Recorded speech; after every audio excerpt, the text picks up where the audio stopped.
Hello प्यारे बच्चों, तो कैसे हैं आप सब। मैं आशा करता हूँ आप सभी मस्त होंगे और ज़बरदस्त होंगे। तो बच्चों, एग्जाम्पलर सीरीज की जो श्रृंखला थी जिस पे हम काम कर रहे थे, उसमें हम अब आ चुके हैं। आपके सामने मैं प्रस्तुत हुआ हूँ ग्रेविटेशन चैप्टर डिस्कस करने के लिए। कौन सा चैप्टर बच्चों? ग्रेविटेशन। ग्रेविटेशन चैप्टर को डिस्कस करने के लिए मैं आपके सामने उपस्थित हो चुका हूँ। Exemplar series. आई होप आपने बाकी सारे चैप्टर जो चैप्टर्स थे उनका डिस्कशन आपने देख लिया होगा और आपको पसंद भी आया होगा और आपको डेफिनेटली उसमें कुछ ना कुछ सीखने को भी मिला होगा। ठीक है बच्चों, तो बिना समय बर्बाद किए हम शुरू करते हैं। ठीक है, this is the first problem. क्या बोल रहा है? Earth is an approximate sphere. तो अर्थ को हमको कैसा लेना है? स्फेरिकल लेना है। ठीक। फिर बोला if the interior contained matter which is not of same density everywhere. तो बात ये हो रही है कि अर्थ एक अप्रोक्सीमेट स्फीयर है, तो मान लेते हैं ये अर्थ है हमारी। This is our earth. ठीक।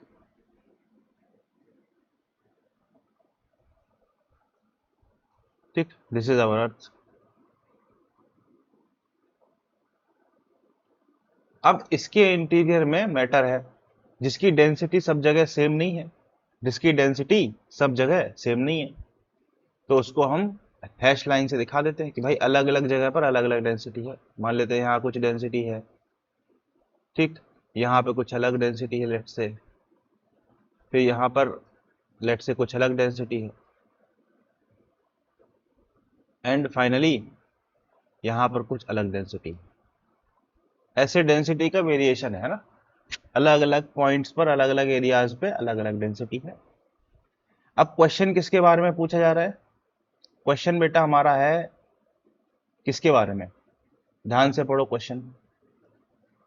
If the interior contain matter which is not of same density everywhere then on the surface of earth. अच्छा, मतलब सरफेस ऑफ अर्थ की बात हो रही है। और किसकी बात हो रही है? एक्सेलरेशन ड्यू टू ग्रेविटी की बात हो रही है। हमको एक्सेलरेशन ड्यू टू ग्रेविटी के ऊपर कमेंट करना है। ठीक। अब आप देखो, चूंकि ये इसकी डेंसिटी सब जगह यूनिफॉर्म नहीं है, राइट, तो इसका जो सेंटर है उससे अलग कहीं पर सेंटर ऑफ मास होगा। ठीक है, तो जो सेंटर ऑफ मास होगा अर्थ का वो कहीं अलग होगा। ठीक है, सेंटर ऑफ मास ऑफ अर्थ।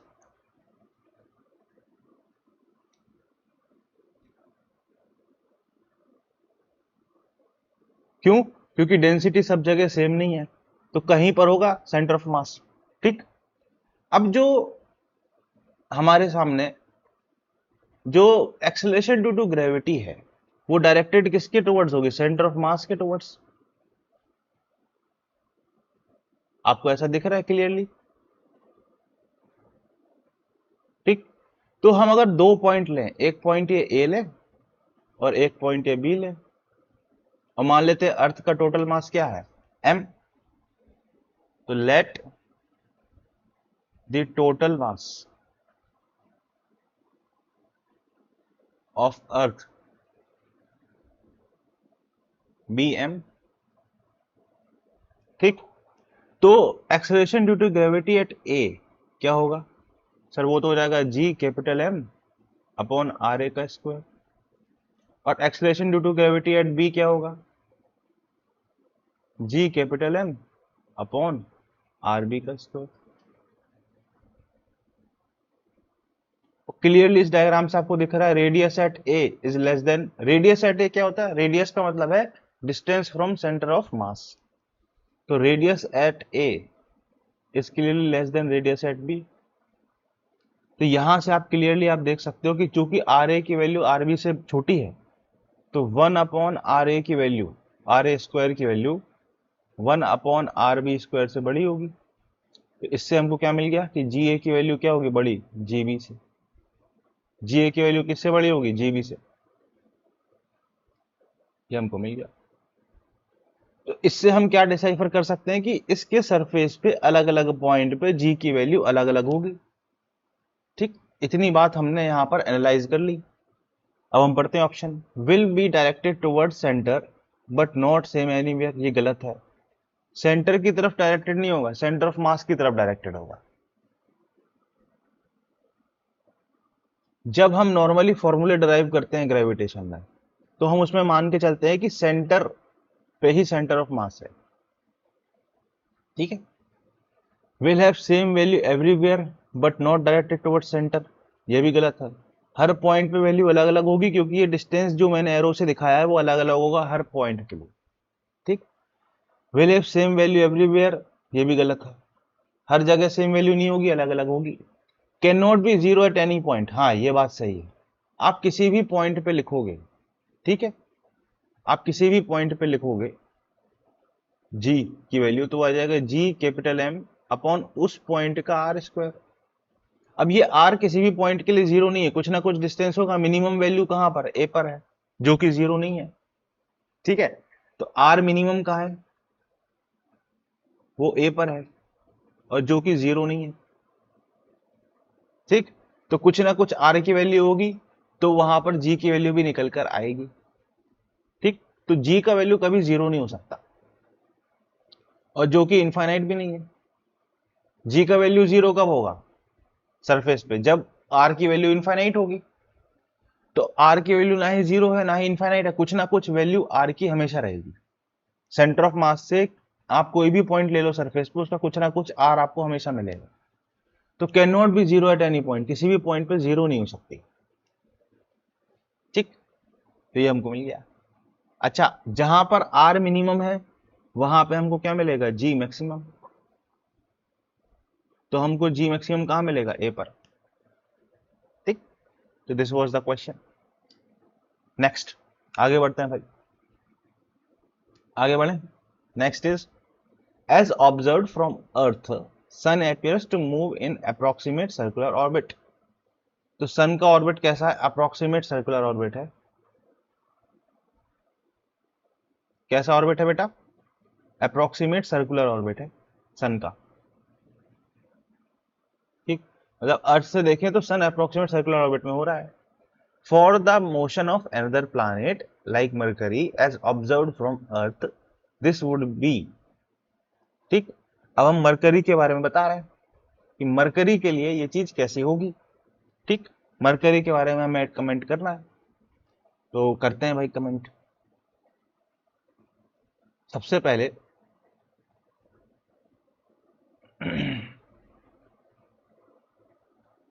अब हम देखते हैं ना, ये हमने बनाया सन, ठीक। फिर मरकरी सन के पास होता है, राइट। तो सन के चारों ओर एक ऑर्बिट हमने बनाया आगे,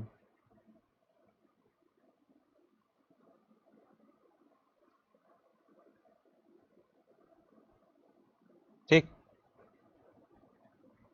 और एक और दूसरा ऑर्बिट बनाया,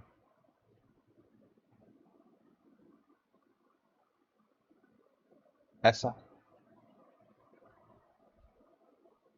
ठीक। अब इसके ऊपर ये है बेटा मरकरी,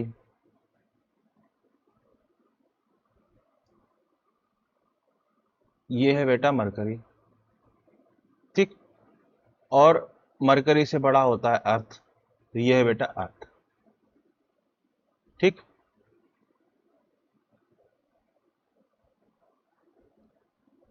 तो दिस इज सन बेटा, SUN।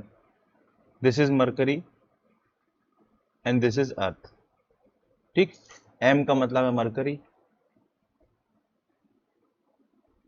MERCURY, ये M से दिखाया हमने, और अर्थ को हमने दिखाया E से, ठीक। अब सवाल क्या पूछ रहा है भाई, अगर हम ऑब्जर्व फ्रॉम अर्थ, अर्थ पे बैठ के अगर हम मरकरी को देखें तो कैसा दिखेगा, ये बताना है। तो हमको सिंपली क्या एनालिसिस करना होगा कि मरकरी के ऊपर लगने वाले फोर्सेस की बात कर लो, तो आपको पता चल जाएगा कि अर्थ पे बैठ के मरकरी कैसा दिखेगा, ठीक। तो यहां से आप देखो, मरकरी के ऊपर एक फोर्स सन लगा रहा होगा, और मरकरी के ऊपर एक फोर्स अर्थ लगा रहा होगा। ठीक, मरकरी के ऊपर एक फोर्स सन लगा रहा होगा और मरकरी के ऊपर एक फोर्स अर्थ लगा रहा होगा। ये जो डिस्टेंस है, ठीक, आर एस एम कह दो, और ये जो डिस्टेंस है उसको हम कह देते हैं आर ई एम। ठीक, हमको क्लियरली पता है मरकरी जो है सन के पास में होता है और अर्थ से मरकरी दूर है, तो we know that R S M is greater than R E M, number 1। तो हम जो मरकरी पे दो बॉडीज फोर्स लगा रही हैं, मरकरी पे इस वक्त दो बॉडीज फोर्स लगा रही हैं। आपके स्क्रीन पर एक डायग्राम दिख रहा है, उसमें मरकरी के ऊपर दो फोर्सेस लग रहे हैं। एक फोर्स कौन सा है? एक फोर्स कौन सा है?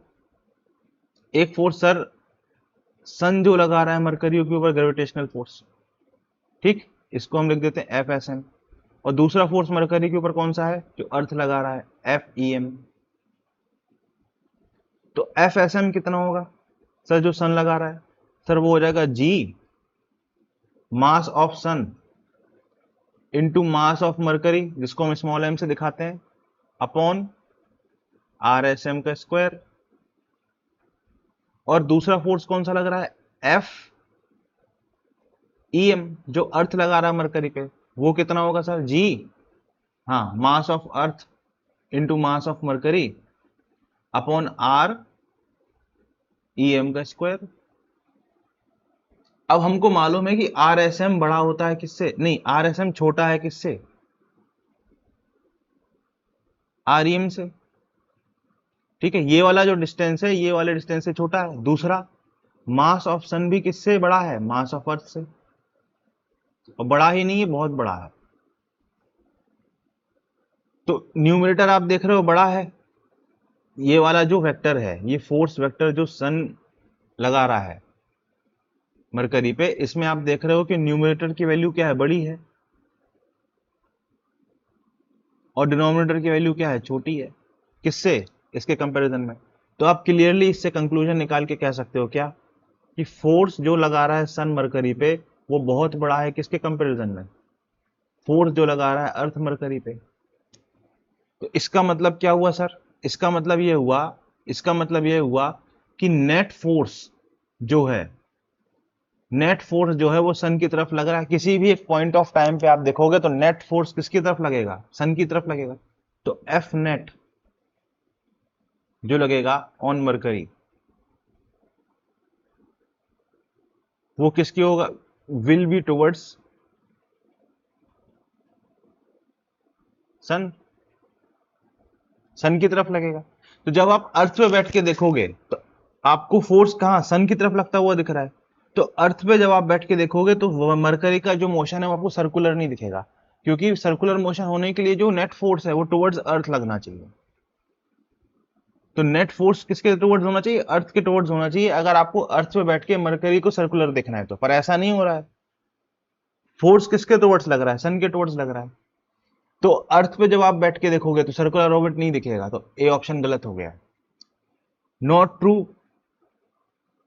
ठीक है, not to be true because force between earth and Mercury is not inverse square law. ये गलत है। अर्थ और मरकरी के बीच का जो फोर्स है वो इनवर्स स्क्वायर लॉ ही फॉलो कर रहा है। ये आप देखो, ये वाली चीज आप देखो, इनवर्स स्क्वायर लॉ फॉलो कर रहा है ये वाला फॉर्मूला। तो ये वाला स्टेटमेंट गलत है। ये बात गलत है कि इनवर्स स्क्वायर लॉ फॉलो नहीं कर रहा, इनवर्स स्क्वायर लॉ ही फॉलो कर रहा है। बट सन जो फोर्स लगा रहा है मरकरी पे बहुत ज्यादा है एज कंपेयर टू जो अर्थ फोर्स लगा रहा है मरकरी पे। तो इसका रिजल्टेंट क्या है कि एक रिजल्टेंट फोर्स सन की तरफ लग रहा है मरकरी पे। इसलिए हम कह सकते हैं कि एक रिजल्टेंट जो सेंट्रीपिटल फोर्स लग रहा है वो सन लगा रहा है मरकरी पे। इसलिए मरकरी सन के चारों ओर क्या करेगा? इलिप्टिकल ऑर्बिट में मूव करेगा। और अर्थ पे बैठ के जब आप देखोगे तो आपको इलिप्टिकल ऑर्बिट में मूव करता हुआ दिखाई नहीं देगा। Not true because major gravitational force on Mercury is due to sun. ये बात सही है। मेजर जो ग्रेविटेशनल फोर्स है वो सन की वजह से लग रहा है, इसलिए आपको सर्कुलर ऑर्बिट में दिखाई नहीं दिखेगा। ठीक है, ये वाली बात गलत है। ठीक है, not true because mercury influence other than gravitational forces. नहीं भाई, यहां पे सिर्फ ग्रेविटेशनल फोर्सेस ही काम कर रहे हैं, तो कोई और दूसरा फोर्स यहां स्पेस में नहीं है। ठीक, दिस वाज द एनालिसिस। ये बेटा ये एक्चुअल में बहुत अच्छा सवाल है, ये जेई मीन्स में आप पूछा जा सकता है। ठीक, this can be asked in JEE Mains, it is actually a very good question. आपको ये बात समझना है कि नेट फोर्स जो है ग्रेविटेशनल फोर्स एक सेंट्रीपिटल फोर्स सन की तरफ लगेगा। तो जब आप अर्थ पे बैठ के देखोगे तो आपको जो मरकरी है वो आपको अर्थ पे बैठ के देखोगे तो सर्कुलर मोशन करता हुआ दिखाई नहीं देगा। ठीक, तो answer is C, answer is C. आगे बढ़ते हैं भाई, आगे बढ़ते हैं भाई। ठीक, क्या बोल रहा है, different points on earth are at slightly different distances from the sun and hence experience different forces due to gravitation. For a rigid body we know that various forces act at various points on it. अब यहां आप देखो, यहां आप देखो, यहां पर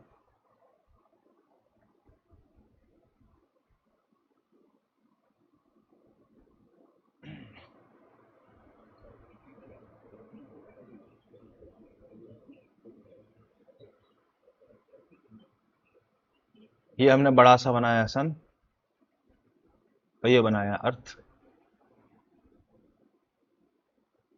ठीक, अब बोल रहा है for different points in earth are at different distances from the sun. तो अर्थ का मान लीजिए इसका हम ये वाला, ये इस व्यू से हम अगर यहाँ पे आंख रख के देखें, यहाँ पे आंख रख के देखें अगर, तो अर्थ का वो वाला व्यू हम बना रहे हैं, ये हमारा अर्थ है। अब आपको क्लियरली दिख रहा है कि ये एक पॉइंट है, ये एक पॉइंट है। अब वो ये बोल रहा है कि ये पॉइंट और ये पॉइंट सन से अलग अलग डिस्टेंस पर है, मतलब ये पॉइंट और ये पॉइंट, मतलब ए और बी सन से सेम डिस्टेंस पर है। पर अगर आप सी पॉइंट को देखोगे और डी पॉइंट को देखोगे तो इनका डिस्टेंस सन से अलग होगा, ये बात सही है। अब चूंकि अलग अलग डिस्टेंस पर है तो ये बोल रहा है कि अलग अलग फोर्स ऑफ ग्रेविटेशन लगेंगे। ठीक, अब we know that various forces act at various points on it. हाँ, अर्थ के अलग अलग पॉइंट पर अलग अलग फोर्स लगेंगे। The resultant motion is just net force acting on the centre of mass causing translation and net torque at cm causing rotation about the axis of cm। ठीक है, तो हमको बताना है कि अर्थ सन सिस्टम के लिए क्या चीज सही है। ठीक, क्या चीज सही है, एक बात समझो, जितना फोर्स एफ पे ए पे लगेगा, जितना फोर्स ए पे लगेगा उतना ही फोर्स बी पे लगेगा। पर आप जब सेंटर के अबाउट देखोगे तो इन दोनों का टॉर्क एक दूसरे को क्या कर देगा, कैंसिल कर देगा। अर्थ पे अर्थ के रोटेशन के लिए नेट टॉर्क क्या होता है, जीरो होता है। अर्थ पे अर्थ के रोटेशन के लिए नेट टॉर्क क्या होता है, जीरो होता है। Net torque on earth, net torque किसी भी तरीके का torque on earth is zero. ठीक है, ये जो फोर्सेस है ना जो ए और बी पे लग रहे हैं जिसके बारे में इस क्वेश्चन में बात की गई, ये एक दूसरे को कैंसिल आउट कर देंगे, इनका जो टॉर्क है वो एक दूसरे को कैंसिल आउट कर देगा। तो नेट टॉर्क जो होगा ना अर्थ पे वो जीरो होगा, नेट टॉर्क जो होगा अर्थ पे वो जीरो होगा, नेट टॉर्क जो होगा अर्थ पे वो क्या होगा, जीरो हो जाएगा। तो ये यहां पे ऑप्शन ए सीधे सीधे जीरो। ठीक, बोला torque causes earth to spin. एक बात समझो, अगर मान लेते हैं कि नेट टॉर्क कुछ टाउ है तो हमको मालूम है कि ये किसके बराबर हो जाएगा, आई सेंटर ऑफ मास अर्थ का इंटू अल्फा। तो यहां से हम देख रहे हैं कि एक अल्फा अर्थ आएगी, एक अल्फा अर्थ की वैल्यू आ जाएगी, कुछ ना कुछ अगर नेट टॉर्क है, अगर नेट टॉर्क है तो कुछ ना कुछ अल्फा अर्थ आएगा। और अल्फा अर्थ अगर आएगा तो ओमेगा जो अर्थ का होगा वो क्या होगा, omega naught plus alpha T. और चूंकि अल्फा की कुछ वैल्यू है तो ओमेगा ई बढ़ना चाहिए, मतलब अर्थ का जो रोटेशन का स्पीड है वो इंक्रीज होना चाहिए, अर्थ का रोटेशन स्पीड इंक्रीज होना चाहिए।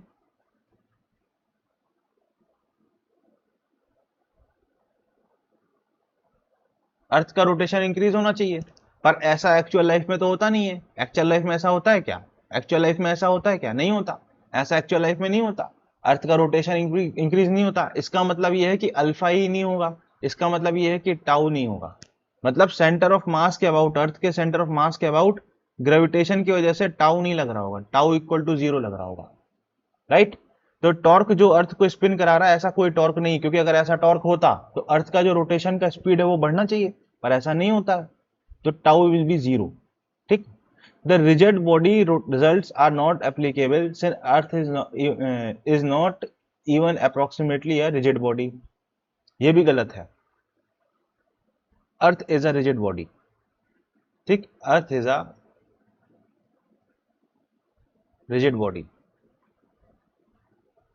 अर्थ एक रिजिड बॉडी है, ये बात गलत है एकदम सरासर। This is wrong, this is wrong. Next, torque causes earth to move around the sun. अब हम सन की अगर हम बात करें तो किसी एक इंस्टेंट पे आप देखो, सन और अर्थ को ज्वाइन करने वाली लाइन कैसी होगी, ऐसी होगी। और ये बात हम ग्रेविटेशन में पढ़ चुके हैं कि उस इंस्टेंट पे जो वेलोसिटी होगी अर्थ की, वो क्या होगी, इसके परपेंडिकुलर। अर्थ की वेलोसिटी कुछ ऐसी होगी, लेट मी ड्रॉ, ऐसी। ये जो एंगल होगा ना बेटा, ये एंगल 90 डिग्री होगा, और ये क्या हो जाएगी, वेलोसिटी ऑफ अर्थ। तो यहां पर टॉर्क जो हो रहा होगा, नेट टॉर्क क्या होगा, जीरो। टाउ रेवोल्यूशन, रेवोल्यूशन के लिए जो टॉर्क लग रहा है वो जीरो है। क्यों? क्योंकि वेलोसिटी और रेडियस वेक्टर जो है वो एक दूसरे के क्या है, परपेंडिकुलर है। तो जो टॉर्क है R vector cross F vector, जब आप निकालोगे R vector cross F vector, नहीं एक मिनट,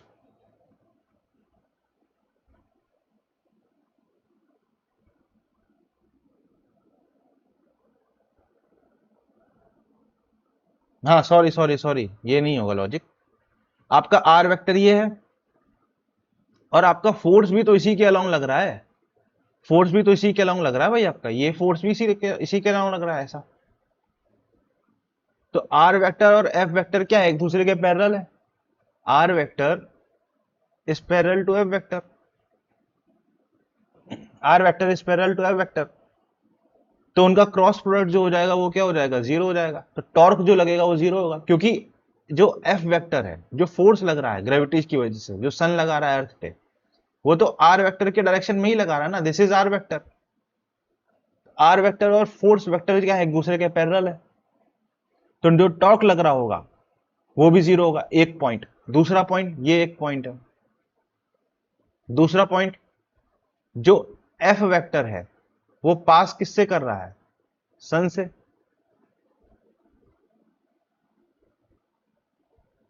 तो इसका जो टॉर्क होगा जीरो होगा।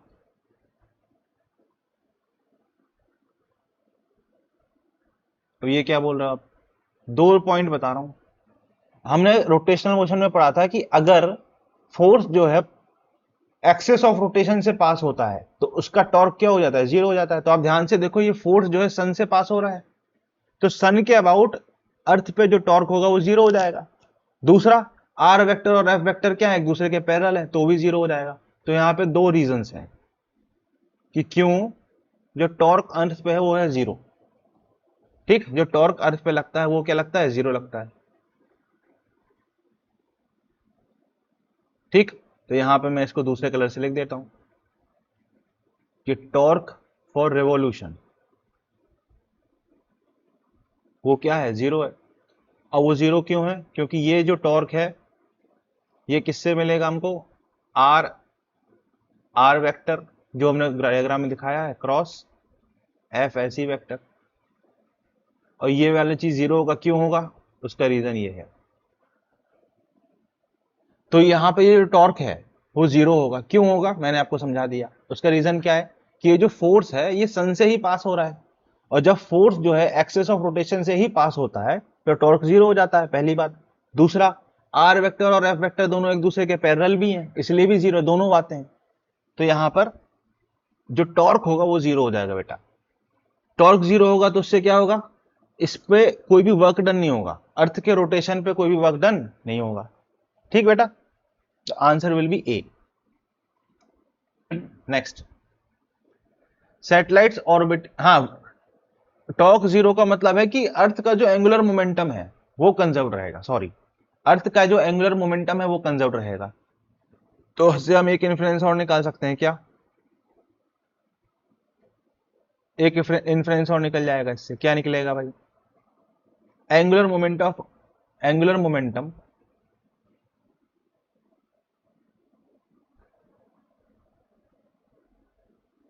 Of earth about sun is conserved.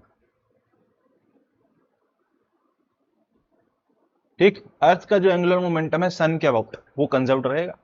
ये हम इन्फ्रेंस से निकाल सकते हैं। आगे बढ़े, आगे बढ़े भाई। ठीक, तो ये आसान सवाल था पर बहुत ही कंसेप्चुअल सवाल था, राइट। अब नेक्स्ट क्या बोल रहा है?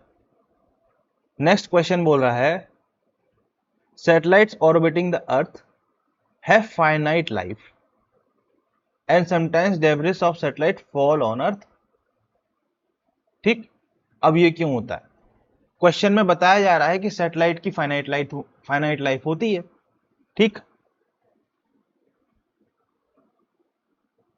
ठीक,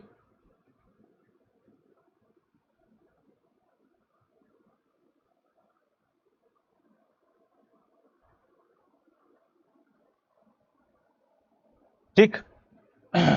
तो अब आपको बताना है कि क्यों होती है, राइट। तो मान लीजिए ये हमारा सरफेस ऑफ अर्थ है, ऐसा अर्थ सरफेस। ठीक, ये अर्थ सरफेस है। अर्थ सरफेस से लगभग 10,000 किलोमीटर तक, लगभग 10,000 किलोमीटर तक, लगभग कितने किलोमीटर तक? 10,000 किलोमीटर तक एटमॉस्फेयर होता है।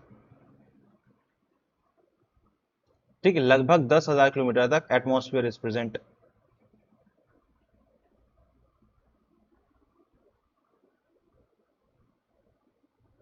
ठीक, अब नीचे जो होता है एटमॉस्फेयर डेंस होता है। नीचे की तरफ आप देखोगे ना, यहां पर अर्थ के सरफेस के पास, तो एटमॉस्फेयर डेंस होता है।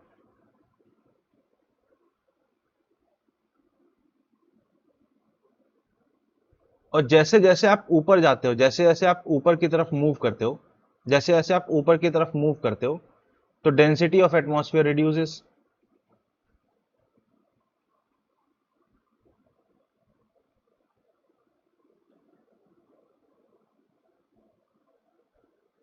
ठीक, डेंसिटी ऑफ एटमॉस्फेयर रिड्यूसेस। ठीक,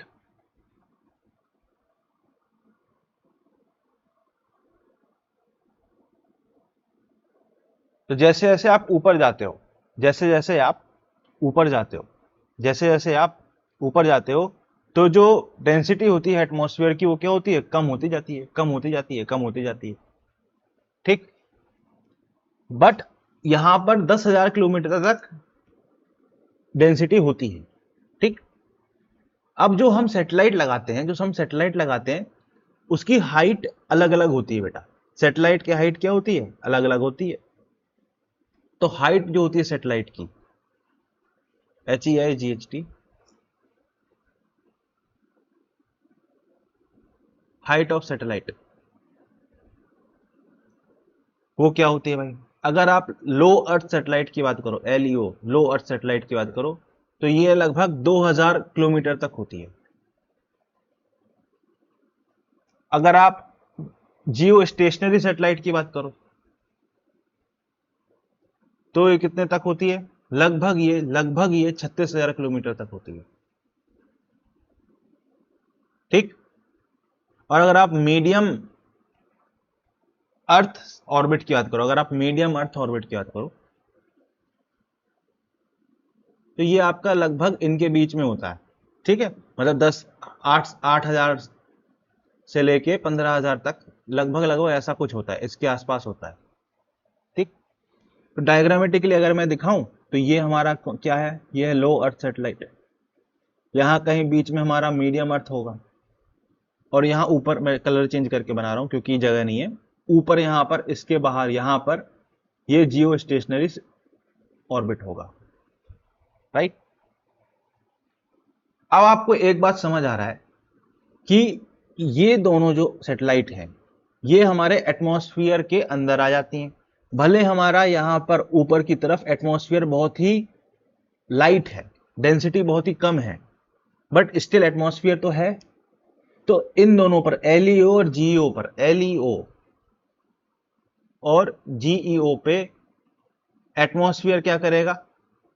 विस्कस फोर्स लगाएगा। एटमॉस्फेयर क्या करेगा? विस्कस फोर्स लगाएगा।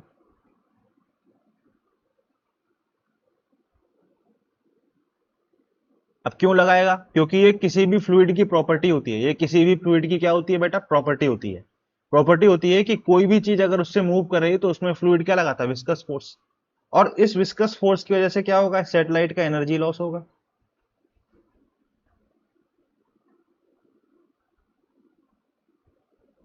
एनर्जी लॉस होने से क्या होगा? जो हाइट है सैटेलाइट का ग्रेजुअली डिक्रीज होगा।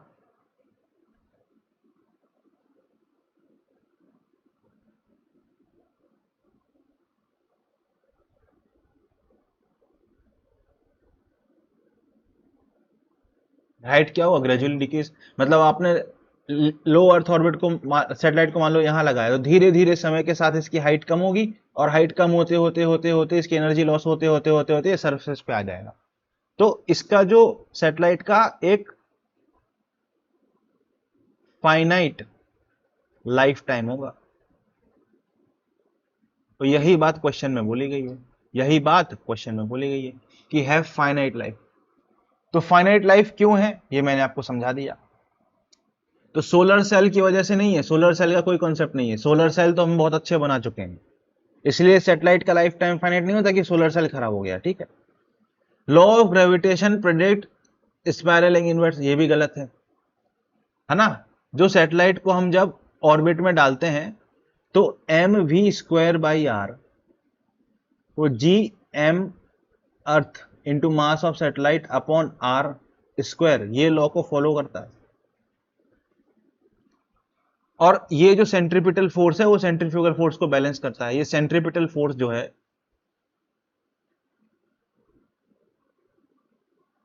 इसकी वजह से ही सैटेलाइट अर्थ के चारों ओर घूम रही होती है। इसकी वजह से ही सैटेलाइट अर्थ के चारों ओर घूम रही होती है। तो लॉ ऑफ ग्रेविटेशन ये नहीं बोल रहा है कि अर्थ, जो सैटेलाइट जिसको हमने डाला है ऑर्बिट में, वो अर्थ खींच लेगी। अगर ऐसा होता तो हम डाल ही नहीं पाते। ये बेसिकली जो ग्रेविटेशनल फोर्स है, ये सेंट्रीपिटल फोर्स दे रहा है सैटेलाइट को, जिसकी वजह से सैटेलाइट चारों ओर घूमेगी अर्थ की। तो बी ऑप्शन भी गलत हो गया। C option is correct. जो विस्कस फोर्स है वो अर्थ का क्या करेगा? Energy loss. वो सैटेलाइट का क्या करेगा? एनर्जी लॉस करेगा। और जो हाइट है वो ग्रेजुअली क्या होगी? डिक्रीज होगी। और ये जो मीडियम अर्थ और लो अर्थ ऑर्बिट वाली सैटेलाइट है वो वापस अर्थ पे आ जाएगी।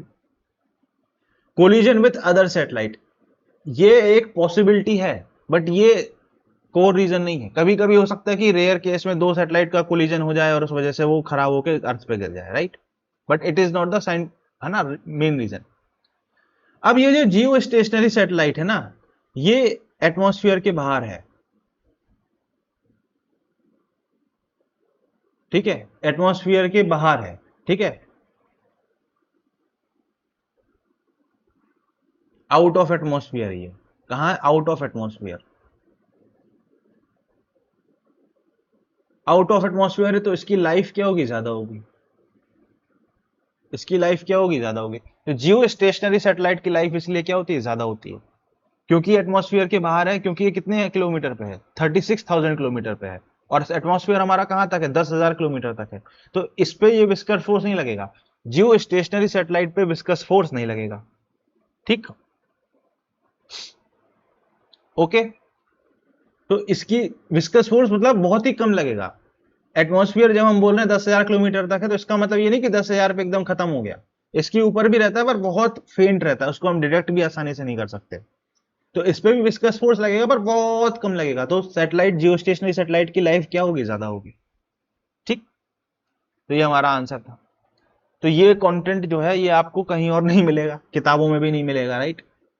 ये क्वेश्चन आपका एग्जाम्पलर में दिया हुआ है मैंने बहुत अच्छे से, इसलिए कोशिश की कि इसको आपको ढंग से डिस्कस कर सकूं, राइट। क्योंकि ये कंटेंट आपको मिलेगा नहीं कहीं, और ये पूछ लिया जाए तो बड़ा यूनिक क्वेश्चन होगा एग्जाम में। आगे बढ़े।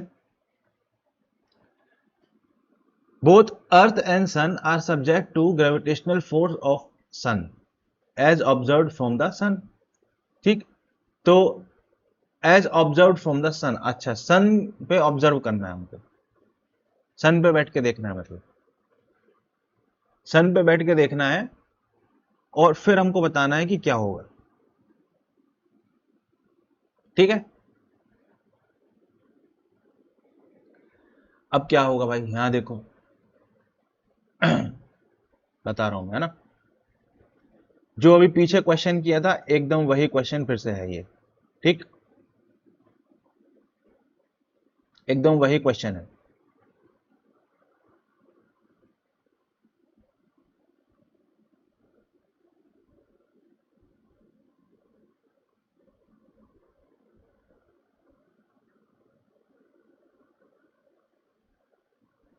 ये आपका है सन,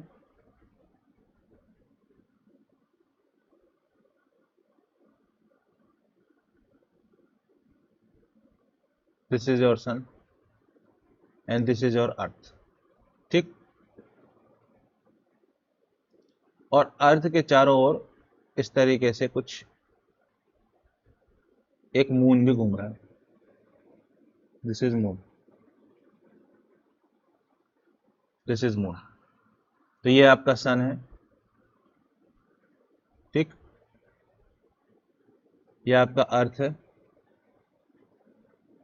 और ये आपका मून है। ठीक, अब इस मून पे हो क्या रहा है, इस मून पे हो क्या रहा है, इस मून पे क्या हो रहा है भाई, देखो समझो बात। ठीक, इस मून की स्थिति क्या है ये समझो। इस मून पे एक तो अर्थ फोर्स लगा रही है, ग्रेविटेशनल फोर्स, और इस मून पे एक फोर्स सन की वजह से भी लग रहा है, ऐसा, राइट। तो इस मून पे दो फोर्स लग रहे हैं भाई, इस मून पे क्या लग रहा है, दो फोर्स लग रहे हैं। तो इन दोनों फोर्स को हम लिखें, एक फोर्स कौन लग रही, अर्थ लगा रही है मून पर, ये कितना होगा, G mass of earth into mass of moon को हम स्मॉल एम से दिखाते हैं, अपॉन आर ई का स्क्वायर। आर ई मतलब ये डिस्टेंस, ये वाला जो डिस्टेंस है आर ई को दिखा, इसको हमने आर ई से दिखा दिया और इसको हम दिखा देंगे आर एस से। तो जो फोर्स सन लगाएगा वो कितना हो जाएगा, G mass of sun into cap small M upon R S का स्क्वायर। ठीक, अब यहां पर ध्यान से देखो, अब अगर यहां से ध्यान से देखोगे, यहां पे मास ऑफ अर्थ कम है, पर जो रेडियस ऑफ अर्थ है, जो रेडियस ऑफ अर्थ है वो भी क्या है, कम है। रेडियस ऑफ अर्थ भी क्या है, कम है। मास ऑफ अर्थ कम है पर रेडियस ऑफ अर्थ भी कम है। यहां मास ऑफ सन ज्यादा है पर रेडियस ऑफ सन भी क्या है, ज्यादा है। तो आप यहां पर देखो कि मास ऑफ अर्थ जो है इस वेक्टर को छोटा करना चाहेगा, बस रेडियस ऑफ अर्थ इस वेक्टर को बढ़ाना चाहेगा।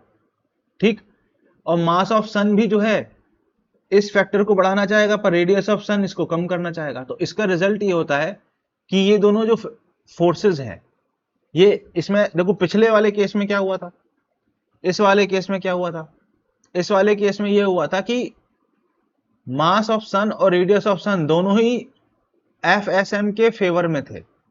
तो क्लियरली यहां पर नेट फोर्स हमको ऐसा दिख रहा था सन की तरफ, पर यहां पर क्या है, ऐसा नहीं है। यहां पर एक फैक्टर एफ ई के फेवर में है, कौन सा factor, R E, R E F E के फेवर में है, ये वाला फैक्टर इसके फेवर में है। और यहां पर मास ऑफ सन जो है इसके फेवर में है। आर ई से बोल रहा है एफ ई से कि तुम बड़े हो जाओ, और मास ऑफ सन इस वाले फैक्टर से बोल रहा है कि तुम बड़े हो जाओ। तो इसका रिजल्ट क्या होगा, इसका रिजल्ट ये होगा कि जो नेट फोर्स है ये ऐसा कुछ लगेगा, टेंजेंट, मतलब it will not be directed towards earth. तो जो नेट फोर्स है एफ नेट है, जो कि नेट फोर्स है, जिसको हम बोले F E plus F S, ये will not be directed strictly towards अर्थ।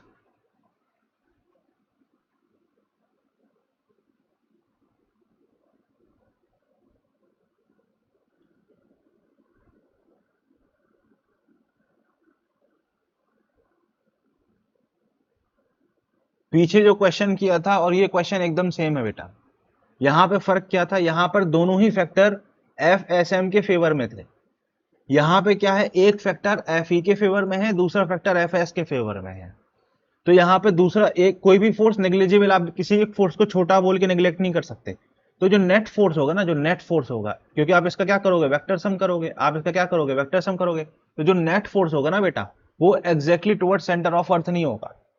अब चूंकि exactly toward centre of earth नहीं है, तो ये जो पाथ होगा, ये जो पाथ होगा will not be strictly elliptical, will not be elliptical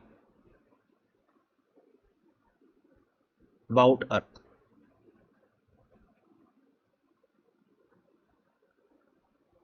elliptical earth के अबाउट नहीं होगा। तो ये वाला जो बात है ये गलत हो जाएगी। Will not be strictly elliptical because total gravitational force is not central, ये बात सही है। टोटल ग्रेविटेशनल फोर्स सेंट्रल नहीं है, क्योंकि यहां पर दोनों जो फैक्टर्स हैं, एफ ई और एफ एस, इनको सपोर्ट करने वाले एफ ई को बढ़ा रहा है आर ई और एफ एस को बढ़ा रहा है एम एस। तो दोनों की मैग्नीट्यूड जो है वो काफी अच्छी है, मतलब दोनों में से किसी एक को आप निग्लेक्ट नहीं कर सकते। तो यहां पर बी ऑप्शन सही हो गया। Is not elliptical but will necessary be will necessary be a closed curve. ठीक है,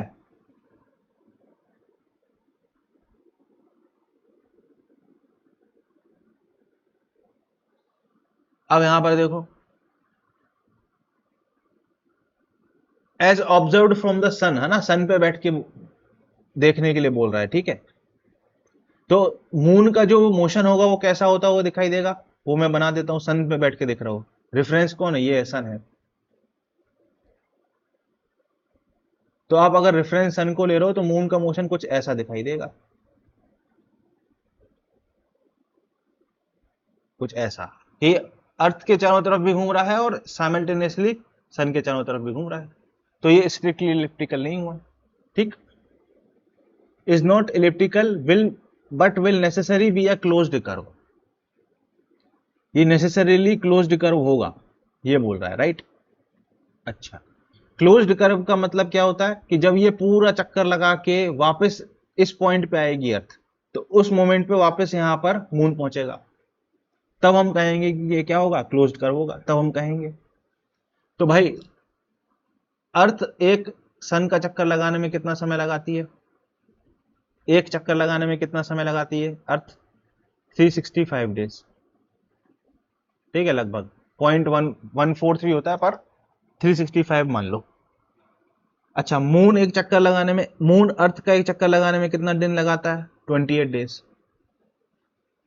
तो 365 डेज में मून के कितने चक्कर होंगे, तो number of rotation of moon कितना होगा,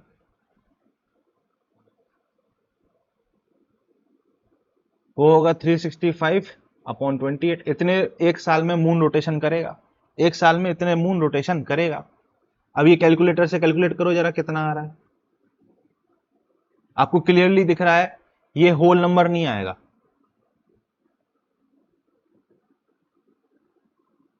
मैं डिवाइड कर रहा हूं कैलकुलेटर से, 1 मिनट, है ना। 365 डिवाइडेड बाय 28,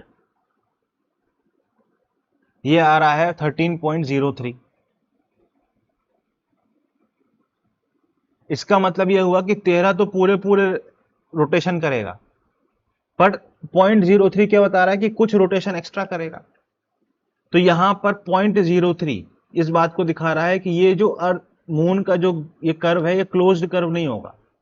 अगर ये इंटीजर आता तो इसका मतलब ये होता कि एग्जैक्टली ऐसा घूमकर इसी पॉइंट पे पहुंच गया, तो हम कहते हैं कि उसका कर्व जो है क्लोज्ड कर्व है। ये लॉजिक बेटा आपको कहीं नहीं मिलेगा, किसी भी सॉल्यूशन में नहीं मिलेगा, ये मैं आपको बता रहा हूं। इंटरनेट पर भी ये लॉजिक नहीं दिया, इंटरनेट में कुछ भी करके उसको जस्टिफाई किया है, सही चीज नहीं बताई। आप समझो इस बात को, थोड़ा मैथमेटिक्स समझो कि जब इसका एक राउंड हो रहा है, अगर मून का उसी समय में अगर इंटीग्रल रोटेशंस हो रहे होते तो ये क्लोज्ड कर्व बनाता, पर ये इंटीग्रल रोटेशन नहीं हो रहा है। जब अर्थ एक राउंड लगा रही है तो मून 13.03 रोटेशन कर रहा है। मून कितना कर रहा है, 13.03 रोटेशन कर रहा है। इसका मतलब यह है कि मून का जो कर्व है वो क्लोज्ड कर्व नहीं होगा, मतलब ये जब घूम के ऐसे पहुंचेंगे ना, ऐसा, तो ये यहाँ पे इस पॉइंट पे ना हो के ऐसा कुछ यहीं पे हो जाएगा, क्लोज्ड कर्व नहीं होगा, वापस इस पॉइंट से पास नहीं करेगा, तो will not be a closed curve, closed curve नहीं होगा, ये गलत बात है, दिस इज रॉन्ग। ठीक, deviates considerably from being elliptical due to influence of planets other than earth, ये भी गलत है भाई, बहुत ज्यादा डेविएट नहीं हो रहा है। अगर आप ओवरऑल देखो तो इलिप्टिकली मूव तो कर रहा है ना मून, अर्थ के अबाउट भी और सन के अबाउट भी, तो हम ऐसा नहीं कह सकते कंसिडरेबली इलिप्टिकल मूव करेगा, कुछ हेलिकल टाइप का मोशन दिखेगा। आप सन पे बैठ के देखोगे तो आपको कुछ हेलिकल जैसा मोशन दिखेगा। ठीक, क्यों? क्योंकि दो फोर्सेस मून पे एक्ट कर रहे हैं, एक अर्थ का और एक सन का, तो वो साइमल्टेनियसली सन के अबाउट भी मूव कर रहा है और साइमल्टेनियसली अर्थ के अबाउट भी मूव कर रहा है, तो कुछ हेलिकल टाइप का मोशन दिखेगा, हेलिकल। ठीक है, एग्जैक्टली हेलिकल नहीं, पर हाँ कुछ हेलिकल जैसा कुछ, राइट। पर इसका मतलब ये नहीं कि इलिप्टिकल एकदम डेविएट हो गया। ठीक, तो आंसर डी भी गलत है, तुम्हारा आंसर क्या हो गया? बी हो गया। और सी क्यों गलत है ये मैंने आपको बताया, क्योंकि एक जब रिवोल्यूशन हो रहा है अर्थ का, उतने टाइम में मून जो है इंटीग्रल रेवोल्यूशन नहीं कर रहा है, इंटीग्रल रेवोल्यूशन अबाउट अर्थ नहीं कर रहा है, तो उसका क्लोज्ड कर्व नहीं बनेगा। ठीक, आगे बढ़ते हैं। ठीक, आगे बढ़े, नेक्स्ट क्या बोल रहा है? In our solar system the interplanetary region has chunks of matter called asteroids. हम जानते हैं एस्ट्रॉइड कहाँ होते हैं सर? एस्ट्रॉइड होते हैं मरकरी, वीनस, अर्थ, मार्स, जुपिटर, मार्स और जुपिटर के बीच में, between Mars and Jupiter.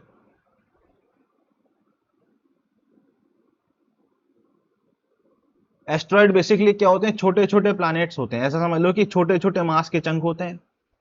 Will not move around, और ये क्या करते हैं? सन के चारों ओर मूव करते हैं, in orbits, move in orbits around sun. ठीक, अब क्वेश्चन देखते हैं क्या बोल रहे हैं। Will not move around sun गलत भाई, वो ऑर्बिट में सन के चारों तरफ मूव करते हैं। Will move in irregular way because of their small mass and will drift away into outer surface, ये गलत भाई, मास से इसका कोई लेना देना नहीं है। अगर एक छोटा सा मास भी है, मान लेते हैं ये एस्ट्रॉइड है छोटा सा, और ये एक बहुत बड़ा सा सन है, ये ऐसा बहुत बड़ा सा सन है, तो भाई ये सन इस एस्ट्रॉइड पे ग्रेविटेशनल फोर्स तो लगाएगा ही लगाएगा, और इस ग्रेविटेशनल फोर्स की वजह से इसका एक इलिप्टिकल ऑर्बिट तो हो गई ना, इलिप्टिकल ऑर्बिट तो हो गई। भले इसका मास कम है, पर एक ग्रेविटेशनल फोर्स तो लगेगा ही लगेगा ना, जो ग्रेविटेशनल फोर्स इसको एक सेंट्रीफ्यूगल फोर्स देगा, सेंट्रीपिटल फोर्स देगा। तो यहां पर ऑप्शन जो सी है वो भी गलत, ये ऑप्शन नंबर बी भी गलत हो जाएगा। ठीक, अब क्या बोल रहा है? Will move around the sun in close orbit but not over Kepler law, ये भी गलत है भाई। अगर आप ग्रेविटेशनल फोर्स लग रहा है इस चीज पर, और इसी से ग्रेविटेशनल फोर्स से ही क्या है? केपलर लॉ ड्राइव है। तो अगर ये ग्रेविटेशनल फॉर्मूला जो है G M M upon R square को फॉलो कर रहा है, तो केपलर लॉ को भी फॉलो करेगा, तो सी ऑप्शन भी गलत। अगला, will move in orbit like planet and ओबे केपलर लॉ, ये बात सही है, प्लैनेट की तरह ऑर्बिट में मूव करेगा और केपलर लॉ को भी फॉलो करेगा, दिस इज करेक्ट। ठीक, नेक्स्ट भाई, अगर F is equal to G M M upon R square को ये फॉलो कर रहा है, तो केपलर लॉ को भी फॉलो करेगा। ठीक है भाई, नेक्स्ट। अब ये क्वेश्चन जो है ना, ये एग्जाम में आने वाला क्वेश्चन है, ये जेई मेंस में आने वाला क्वेश्चन है। ठीक, दो तरीके के मास होते हैं भाई। ठीक है, आपने बुक में लिखा हुआ नहीं देखेगा, देखा होगा ये चीज, क्यों नहीं देखा होगा ये मैं अभी आपको समझा देता हूं। पर ये दो तरीके के मास होते हैं। एक मास होता है इनर्शियल मास,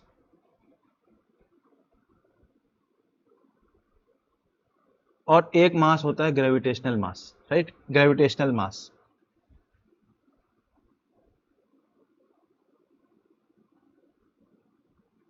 ठीक, इनर्शियल मास क्या है? इनर्शियल मास क्या है मैं बताता हूं। मान लेते हैं कोई एक बॉडी है, ठीक, इस पे आपने एक फोर्स एफ लगाया है ऐसे, और इसका एक्सेलरेशन a हो गया। तो यहां पे हम मास mi इनर्शियल मास कैसे डिफाइन करेंगे? Force upon acceleration. कि आपने इसमें F फोर्स लगाया, उसका A एक्सेलरेशन आपको दिखाई दिया, ये स्मूथ सरफेस है, म्यू इक्वल टू 0 है, मतलब फ्रिक्शन कोई भी नहीं लग रहा है। तो इनर्शियल मास कैसे डिफाइन होगा? Force upon acceleration. ग्रेविटेशनल मास क्या होता है? ग्रेविटेशनल मास क्या होता है? मान लीजिए कोई बॉडी है जिसका मास कुछ है, उस पर अर्थ कितना फोर्स लगा रही है? एफ अर्थ, एफ ई कितना लगा रही है? वो हो रही है जी मास ऑफ जो बॉडी है into mass of earth upon R square surface पे। अर्थ किसी बॉडी पे मान लीजिए कोई बक्सा है, मान लीजिए यही बक्सा है, इस बक्से पे कितना फोर्स लगा रही है? तो mass of earth into G into gravitational mass of ये ब्लॉक इंटू आर स्क्वायर। समझो मेरी बात, मैं समझा रहा हूं, रुको। ये अर्थ है, इस अर्थ पे ये छोटू सा ब्लॉक यहां रखा हुआ है ऐसे। इस अर्थ की रेडियस मान लेते हैं आर है, इस अर्थ का मास मान लेते हैं एम ई है। तो ये अर्थ इस ब्लॉक पे कितना फोर्स लगा रही होगी? इतना, G M E upon R square. अब एम जी क्या है? इसका ग्रेविटेशनल मास है। अब एक्सपेरिमेंट से पाया गया, bye experiment,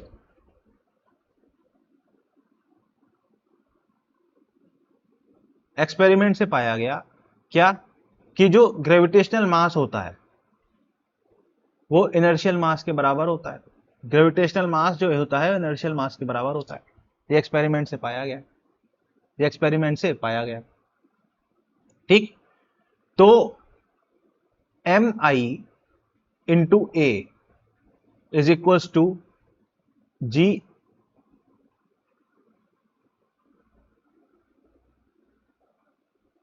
M G into M E upon R square. ऐसा हम लिख सकते हैं। ये एक्सेलरेशन कौन सा है?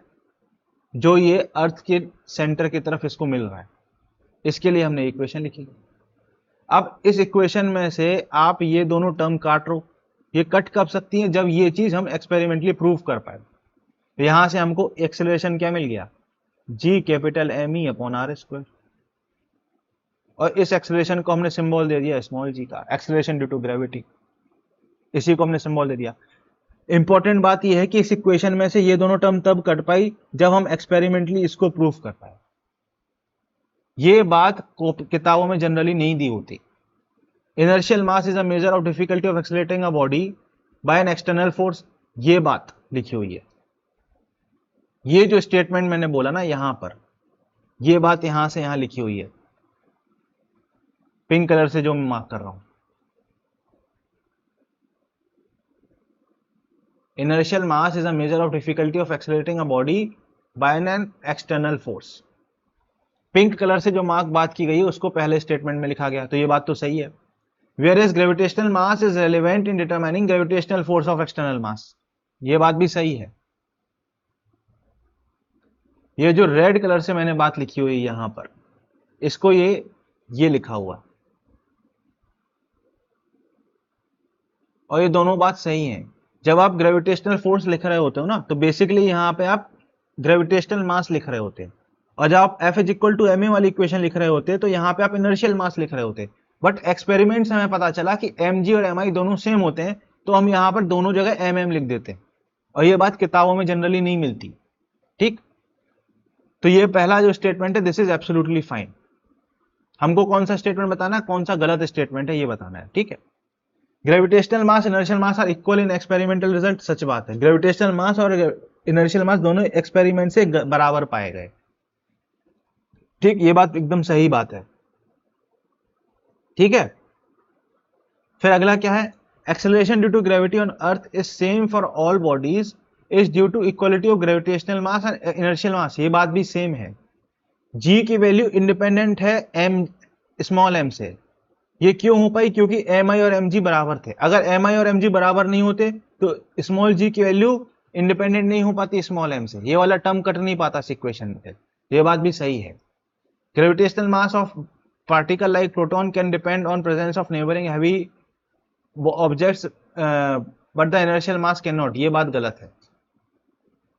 ठीक है, जब आप ग्रेविटेशनल मास को डिफाइन कर रहे हो तो आप उसको किसी, मान लो जब आप ग्रेविटेशनल मास को डिफाइन कर रहे हो तो अर्थ के रिस्पेक्ट में कर रहे हो, अर्थ के फोर्स के रिस्पेक्ट में कर रहे हो, जैसा मैंने यहाँ पे इक्वेशन में लिख के दिखाया, ठीक है। तो नेबरिंग बॉडी का कोई लॉजिक ही नहीं है यहाँ पर, ठीक है। तो यहाँ पे डी ऑप्शन इज रॉन्ग, तो डी हमारा आंसर। इंपॉर्टेंट बात समझने वाली बात यह है कि ये वाला जो पॉइंट है ना, कि यहाँ पे ये एम आई का टर्म और एम जी का टर्म कट पाया तब जब हमने एक्सपेरिमेंटली हमने ये प्रूफ किया कि ग्रेविटेशनल मास और इनर्शियल मास बराबर है, और तभी हमको क्या रिजल्ट मिला, तभी हमको क्या मिला, रिजल्ट मिला कि स्मॉल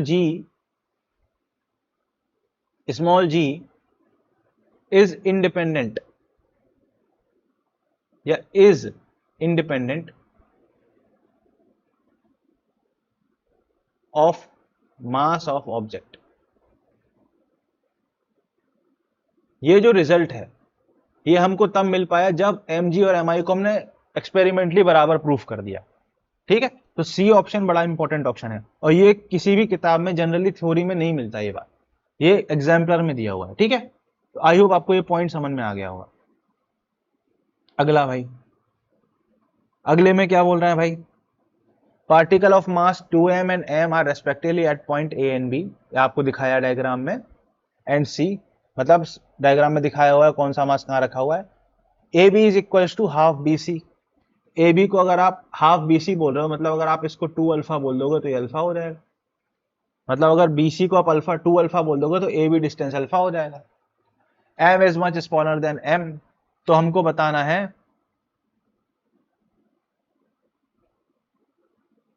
कि क्या सही होगा, ठीक। अब आप देखो,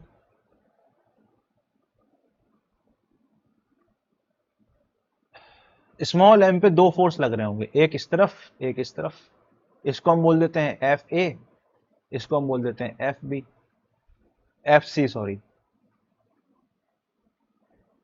एफ ए का मतलब क्या है, एफ ए बी बोल दो और एफ सी भी बोल दो। एफ ए बी का मतलब क्या है, वो फोर्स जो ए बी पे लगा रहा है। तो एफ ए बी की वैल्यू कितनी होगी सर, वो हो जाएगी G capital 2m into small m, हाँ, अपॉन अल्फा का स्क्वायर। सर एफ, ये एफ ए बी वैक्टर की वैल्यू है, और एफ सी बी वैक्टर की वैल्यू क्या हो जाएगी, एफ सी बी का मतलब क्या है, force of on B due to C, वो कितना हो जाएगा, G capital M into small M upon 2 alpha का स्क्वायर। तो बन जाएगा G capital M into small M upon 4 alpha square. तो नेट फोर्स एफ नेट क्या हो जाएगा, एफ नेट क्या होगा, देखो भाई, एफ नेट सर इस डायरेक्शन में होगा, ये डिलीट, एफ नेट इस डायरेक्शन में होगा, ये एफ नेट हो जाएगा। क्यों इस डायरेक्शन में क्यों बनाया सर आपने, क्योंकि क्लियरली हमको दिख रहा है F A B vector is greater than F C B vector.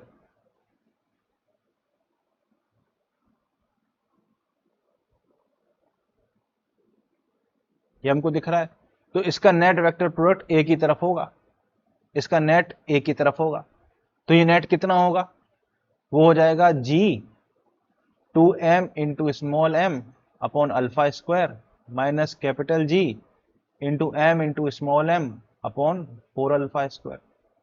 ये कितना हो जाएगा, 4 2 जा 8 minus 1, 7/4 into G into 2 capital M small m upon alpha square. ये एफ नेट है, आपको क्लियरली दिख रहा है एफ नेट की वैल्यू 0 नहीं आई, इसका मतलब ये है कि small m mass will move towards 2m, चूंकि इस पे नेट 2m की तरफ फोर्स लग रहा है तो स्मॉल m मास 2m की तरफ मूव करेगा, तो आंसर सी है, स्मॉल m मास 2m की तरफ मूव करेगा, क्योंकि उस पे उस इंस्टेंट पे एक नेट फोर्स 2m की तरफ लग रहा है। ठीक है बच्चा, आगे बढ़ें, ये आपको समझ आ गया होगा ये, ठीक। नेक्स्ट, अब आगे क्या बात हो रही है, अब which of the following are correct, ठीक है, कौन सा चीज करेक्ट है ये बताना है हमको, ठीक। तो पहली बात क्या हो रही है कि acceleration due to gravity increases with increase in altitude. तो जब आप एल्टीट्यूड में ऊपर जाते हो, राइट, तो acceleration due to gravity at height h,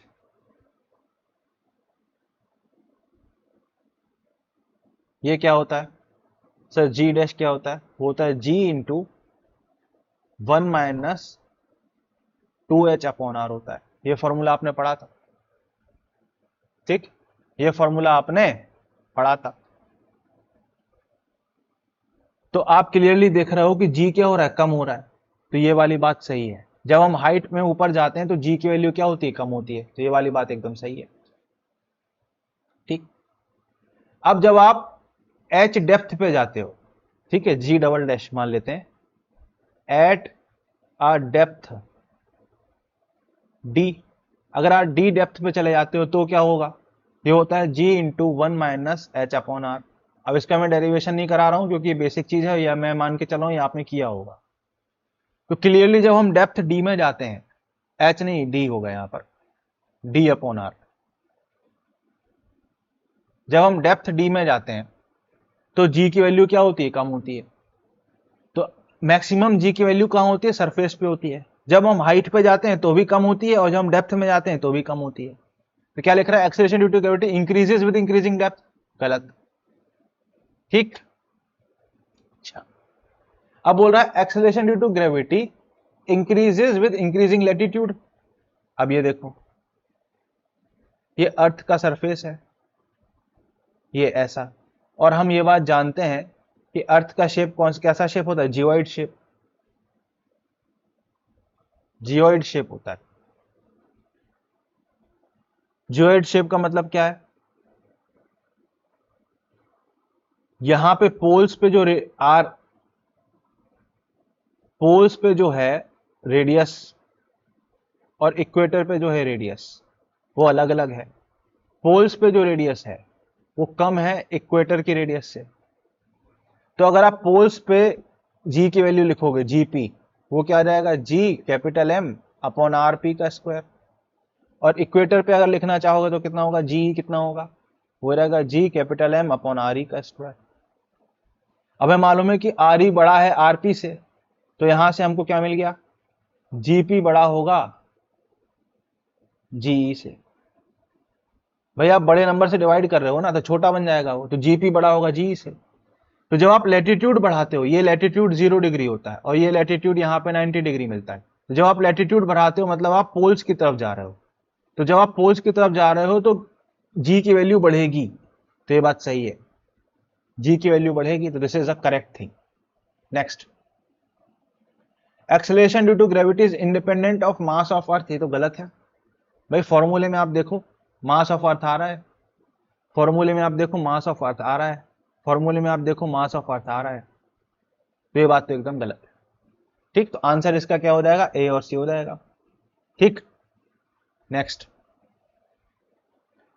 अगला सवाल, अगला सवाल क्या बोल रहा है? अगला सवाल क्या बोल रहा है? अब ये सवाल भाई साहब धमाकेदार सवाल है। ये सवाल भाई साहब क्या है? धमाकेदार सवाल है। इसको आप स्टार मार्क कर लो, ठीक। बहुत बढ़िया सवाल है। क्या बोल रहा है? If mass of sun were 10 times smaller and gravitational constant were 10 times larger.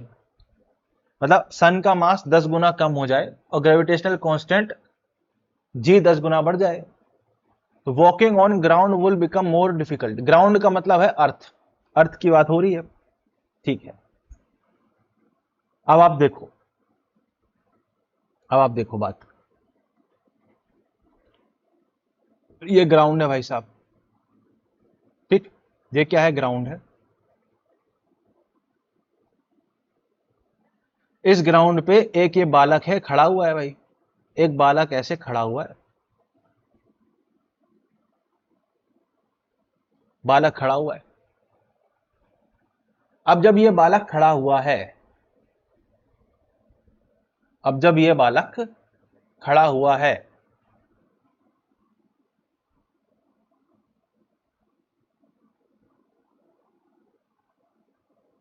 ना, जब ये बालक खड़ा हुआ है, ठीक, तो इस बालक पे इस बालक पे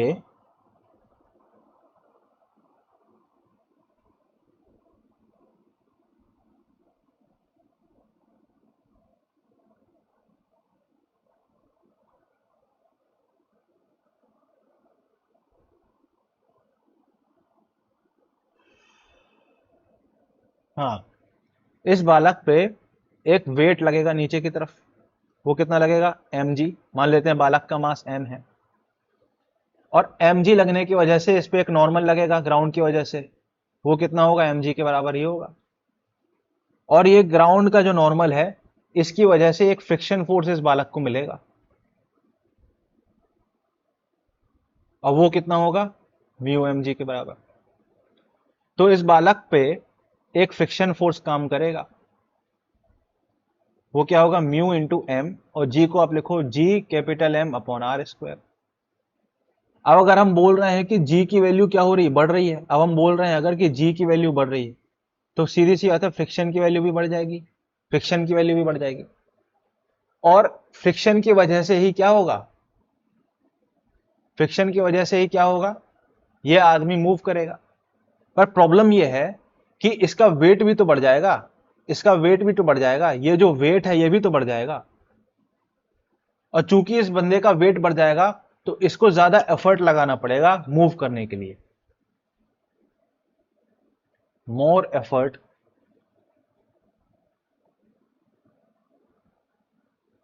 required to move. More effort का मतलब क्या हो गया? मोर एनर्जी, क्योंकि वेट बढ़ गया ना आपका, तो आपको ज्यादा एनर्जी खर्च नहीं पड़ेगी मूव करने के लिए। तो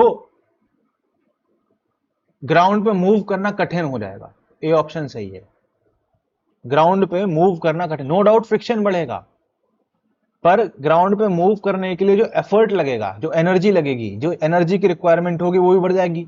अच्छा, फ्रिक्शन बढ़ेगा तो एनर्जी डिसिपेशन भी बढ़ेगा, उस वजह से भी एनर्जी की रिक्वायरमेंट बढ़ जाएगी, तो चलना कठिन हो जाएगा, जल्दी थक जाएगा आदमी, मतलब ठीक है, चलते चलते समय।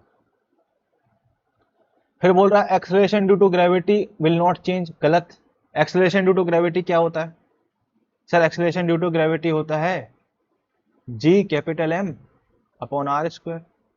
और क्लियरली आप देख सकते हो कि अगर जी को आप बढ़ाओगे तो स्मॉल जी भी क्या बढ़ेगा? तो ये वाली बात भी क्या है? Will not change. ये बात गलत हो गई, चेंज होगा भाई, बढ़ जाएगा। ठीक।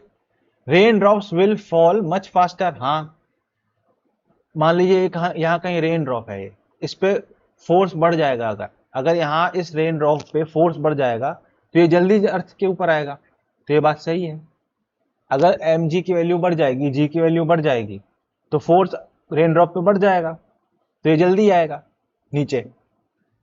भाई आप ये बात देखो ना यार, समझो मेरी बात। भाई इस रेन ड्रॉप पे दो चीज लग रही है। क्या लग रही है? इस रेन ड्रॉप की टर्मिनल वेलोसिटी क्या होगी? सर वो होती है 2 पाई 9, 2/9।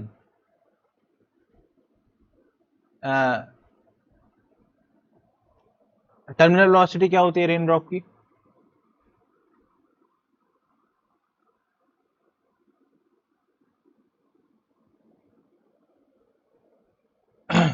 टर्मिनल वेलोसिटी होती है, एक मिनट,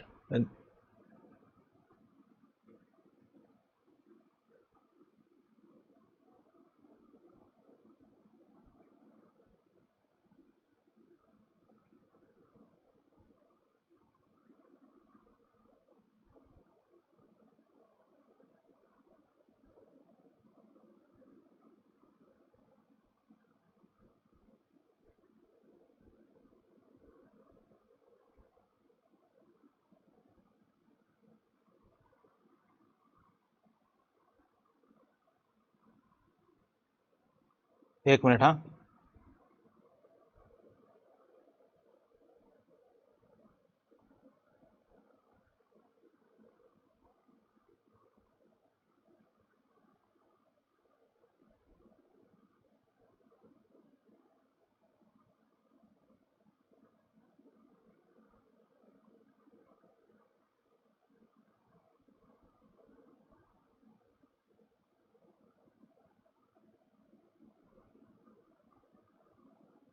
हाँ, टर्मिनल वेलोसिटी होती है 2/9, ठीक, r²g, ठीक, फिर रो रो ओ माइनस रो एल, ठीक, अपॉन ईटा। ईटा क्या होता है? विस्कोसिटी। अब आप क्लियरली देख रहे हो terminal velocity is directly proportional to G. अगर जी बढ़ेगा तो टर्मिनल वेलोसिटी बढ़ेगी, और टर्मिनल वेलोसिटी बढ़ेगी तो ये जो ड्रॉप है इसको पहुंचने में कम समय लगेगा। तो ये बात एकदम सही है, ठीक है बेटा। Next, airplane will have to travel much faster. Airplane को तेज ट्रेवल करना पड़ेगा, ये बात भी सही है। क्यों? ये जैसे मान लो प्लेन है, ये एक प्लेन है ऐसा मान लेते हैं अब, ठीक है, this is a plane like this. इस प्लेन का एक नीचे वेट लग रहा है mg, और इस प्लेन के वेट को बैलेंस करता है बायोंट फोर्स। और बायोंट फोर्स जो इस प्लेन पे लग रहा है वो प्रोपोर्शनल होता है इसकी वेलोसिटी के। मतलब जितना तेज ये प्लेन चलेगा उतना ज्यादा बायोंट फोर्स लगेगा, और वो बायोंट फोर्स बैलेंस करेगा mg को। अब आप देखो यहां पर अगर मैं ये बोलूं कि g बढ़ रहा है, इसका मतलब बायोंट फोर्स की रिक्वायरमेंट बढ़ गई, बायोंट फोर्स को बढ़ना पड़ेगा। और अगर बायोंट फोर्स को बढ़ना पड़ेगा तो ऑब्वियस बात है प्लेन को भी तेज चलना पड़ेगा, प्लेन को अपनी वेलोसिटी बढ़ानी पड़ेगी। कि जब प्लेन वेलोसिटी बढ़ाएगा तो बायोंट फोर्स बढ़ेगा, और वो बायोंट फोर्स जो बढ़ेगा वो mg को बैलेंस आउट करेगा। तो इफ g इज इंक्रीजिंग, अगर g बढ़ जाता है तो प्लेन को ज्यादा तेज चलाना पड़ेगा, हमको प्लेन की स्पीड बढ़ानी पड़ेगी। तो ये बेटा 5 स्टार पॉइंट है। अगर g बढ़ जाए अर्थ का तो जो स्पीड ऑफ प्लेन है वो बढ़ानी पड़ेगी, वरना प्लेन उड़ ही नहीं पाएगा, ठीक है। क्योंकि जो बायोंट फोर्स है वो प्रोपोर्शनल किसके होता है? वेलोसिटी के, ठीक है। आगे बढ़ते हैं, ठीक। नेक्स्ट,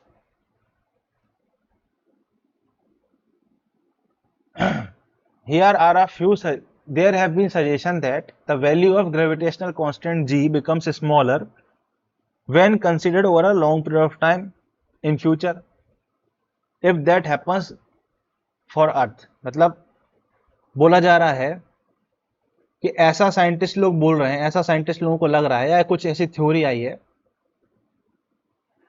कि over a long period of time, है ना, जैसे जैसे समय जा रहा है, ग्रेविटेशनल कांस्टेंट जो जी है वो क्या हो रहा है? कम हो रहा है। अभी जितनी भी हम कैलकुलेशन करते हैं उसमें हम जी को कांस्टेंट मानते हैं। ये सवाल बोल रहा है कि जी कांस्टेंट नहीं है, जी की वैल्यू धीरे धीरे कम हो रही है। तो आप प्रेडिक्ट करके बताओ कि अर्थ का क्या होगा, ठीक।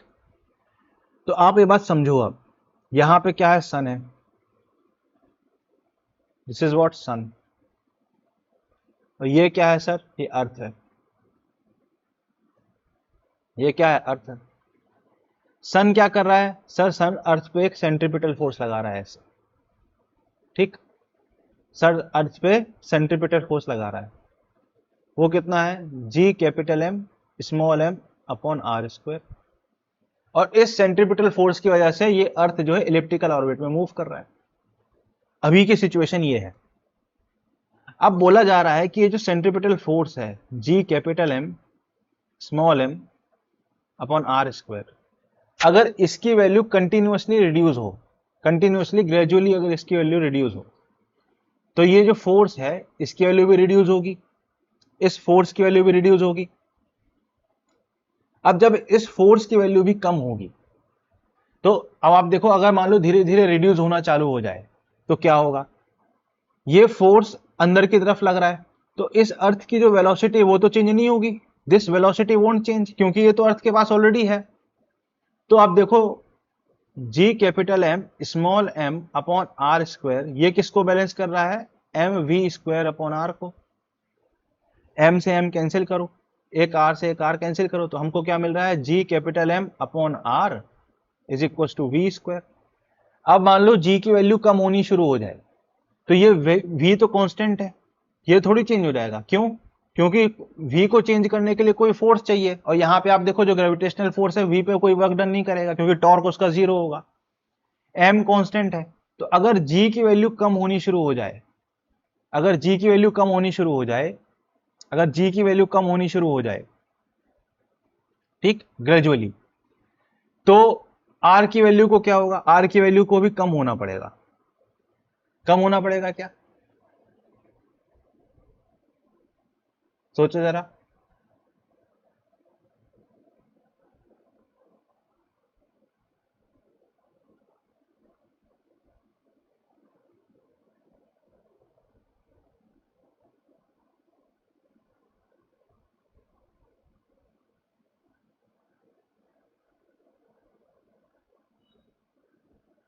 अर्थ का क्या होगा ये पूछा जा रहा है ना।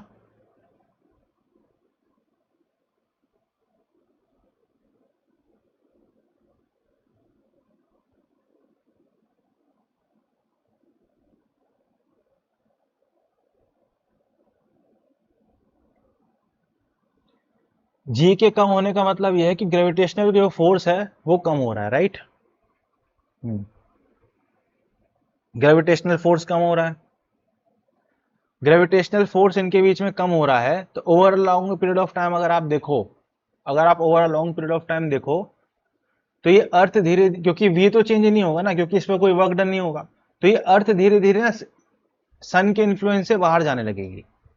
अर्थ धीरे धीरे क्या होगी, सन के इन्फ्लुएंस से बाहर जाने लगेगी। धीरे धीरे क्या होगा, earth will move out of influence of this sun, ठीक है, स्लोली।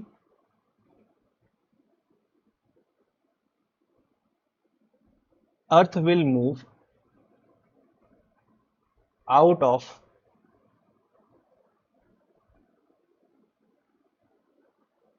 Influence of sun. क्यों होगा भाई, अभी अर्थ के पास वी वेलोसिटी है, अर्थ की वी वेलोसिटी क्या बोल रही है कि हमको दूर जाने दो, पर इसको बांध के कौन रखा है, ये ग्रेविटेशनल फोर्स।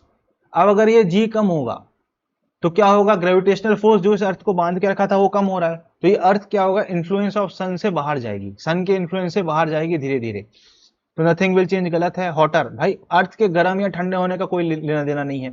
और वैसे भी आप देखो, अर्थ अगर इन्फ्लुएंस सन के इन्फ्लुएंस से बाहर जाएगी, मतलब सन से अगर दूर जाएगी, अगर अर्थ सन से दूर जाएगी तो इसका रिजल्ट क्या होगा, अर्थ विल बिकम कूलर।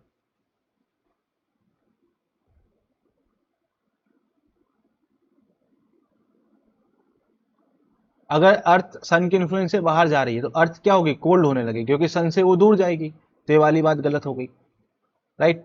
गर्म नहीं होगी, गर्म कब होती है, जब अर्थ सन के पास आती, पर अगर जी की वैल्यू धीरे धीरे कम होगी तो अर्थ सन के इन्फ्लुएंस से बाहर जाएगी तो कोल्ड होगी। Next,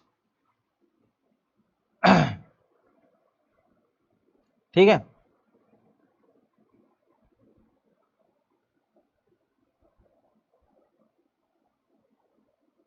next, we will be going around but not strictly in closed orbit, ये वाली बात सही है। अर्थ क्या, अर्थ का ऑर्बिट कैसा दिखेगा भाई, over a period of time ये ऐसे इसके अराउंड तो घूम रही है, पर धीरे धीरे इसका ऑर्बिट का साइज बढ़ेगा, ऐसा, क्योंकि फोर्स ग्रेविटेशन का क्या हो रहा है, कमजोर हो रहा है, तो अर्थ क्या है, सन के इन्फ्लुएंस से बाहर जा रही है, तो हल्का हल्का धीरे धीरे आप देख रहे हो ऑर्बिट का साइज बढ़ेगा, और जब ऑर्बिट का साइज बढ़ेगा तो ऑर्बिट क्लोज नहीं रहेगा, ओपन ऑर्बिट बन जाएगा, तो C option will be correct. Closed orbit कब है, जब फोर्स एफ क्या है, कांस्टेंट है, पर अगर एफ कांस्टेंट नहीं है तो ओपन ऑर्बिट बन जाएगा, ठीक। Will after sufficiently long time will leave the orbit, ये बात भी सही है। जी, जैसे जैसे अर्थ जी कम होगा तो इन्फ्लुएंस कम होगा, ग्रेविटेशनल पुल कम होगा, तो अर्थ बाहर की तरफ जाएगी और सोलर सिस्टम को छोड़ के निकल जाएगी, अगर ऐसा हुआ तो, ठीक है। तो ये बहुत ही अच्छा सवाल, ये समझने वाली बात है। Next, which of the following are true. अब देखो, ये ग्रीन कलर से हम बना रहे हैं अर्थ, ये अर्थ है,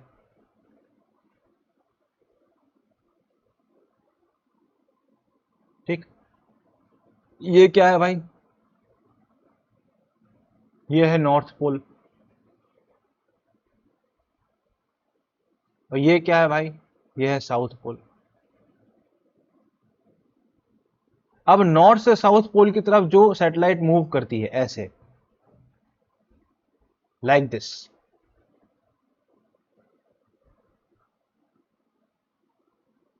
लाइक दिस, इसको क्या कहते हैं सर, इसको कहते हैं पोलर सैटेलाइट। ऐसे जो मूव करती है नॉर्थ से साउथ पोल की तरफ, उसको पोलर सैटेलाइट कहते हैं। तो पहला ऑप्शन क्या है, कौन सा ट्रू है हमें बताना है। A polar satellite goes around earth north pole in north and south direction, ये बात सही है। नॉर्थ से साउथ डायरेक्शन में नॉर्थ पोल और साउथ पोल की से होते हुए ऐसे मूव करती है, तो ये बात सही है। ठीक, अब बोला जा रहा है geostationary satellite goes around earth and east and west direction, ये बात भी सही है। जियो स्टेशनरी का अर्थ मतलब क्या है कि अगर आप एक पॉइंट पे खड़े होकर देखो अर्थ पे, तो वो सेम जगह पे आपको दिखाई देगी। अर्थ का रोटेशन हमें मालूम है ऐसा है, ठीक, वेस्ट टू ईस्ट है। अर्थ का रोटेशन कैसा है भाई, अर्थ का रोटेशन कैसा है, अर्थ का रोटेशन कैसा है, वेस्ट टू ईस्ट है। अर्थ रोटेशन कैसा है, वेस्ट टू ईस्ट है। ठीक, अर्थ रोटेशन कैसा है, वेस्ट टू ईस्ट। अर्थ का रोटेशन कैसा है, west to east. Earth west से लेके ईस्ट की तरफ जाती है, वेस्ट से लेके ईस्ट की तरफ, ऐसे वेस्ट से लेके ईस्ट की तरफ जाती है। ठीक, ये कहां से पता चला साहब, ये हमने ज्योग्राफी में बचपन में पढ़ा है। ठीक, आपको याद नहीं तो मैंने बता दिया। अब अगर एक जियो स्टेशनरी सैटेलाइट, जियो स्टेशनरी का मतलब क्या है कि मान लो आप अर्थ के किसी एक पॉइंट पे बैठे हो, तो आपको वो सैटेलाइट अपने ऊपर हमेशा दिखेगी। तो जियो स्टेशनरी सैटेलाइट को भी वेस्ट से ईस्ट ही मूव करना पड़ेगा अर्थ के साथ, तभी तो उस अर्थ पे बैठे हुए आदमी को एक ही जगह पे दिखेगी। तो जियो स्टेशनरी सैटेलाइट भी वेस्ट टू ईस्ट ही रिवॉल्व करेगी। ठीक है, geostationary satellite west to east ही रिवॉल्व करेगी, पहली बात, ये पहला बात। दूसरा बात, अर्थ का जो ओमेगा है उतने ही ओमेगा से भी रिवॉल्व करेगी। मतलब जितनी एंगुलर स्पीड से अर्थ रिवॉल्व कर रही है, उतनी ही एंगुलर स्पीड से जियो स्टेशनरी सैटेलाइट रिवॉल्व करेगी, तभी वो एक ही जगह पे एक पॉइंट ऑफ अर्थ के एक पॉइंट के ऊपर हमेशा रहेगी, राइट। तो आंसर नंबर सी सही है, बी गलत है। Polar satellite goes around the earth in east west direction, ये भी गलत है। तो आंसर इसका क्या हो जाएगा, ए सी। इसका आंसर क्या हो जाएगा, ए सी। नेक्स्ट, अब ये बड़ा ही अच्छा है भाई सवाल, this is a very good question. ये मान लेते हैं क्या है, अर्थ सरफेस। ये क्या है, अर्थ सरफेस है।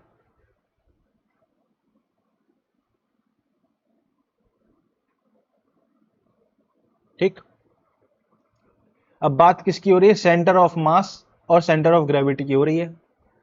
और किसकी बात हो रही है, सेंटर ऑफ मास और सेंटर ऑफ ग्रेविटी की बात हो रही है। और किस में, किस केस में, एक्सटेंडेड ऑब्जेक्ट में।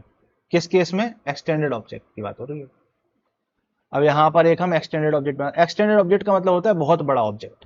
ठीक, तो हम ऐसा एक बहुत बड़ा ऑब्जेक्ट बना देते हैं, this is extended object.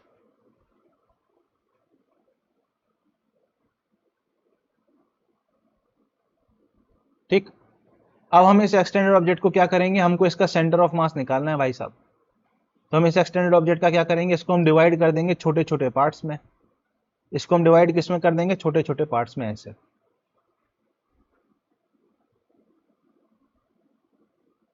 Like this.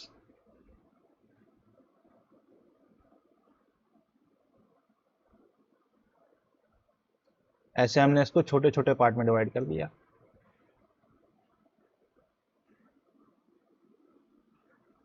ठीक, ए वाला जो पॉइंट है इसको हम मान लेते हैं ओरिजिन, 0,0,0। इसको हम मान लेते हैं एक्स एक्सिस, इसको हम मान लेते हैं वाई एक्सिस, और ऐसा कुछ यहां पर जेड एक्सिस हमको मिल जाएगा। ठीक, अब यहां पर देखो,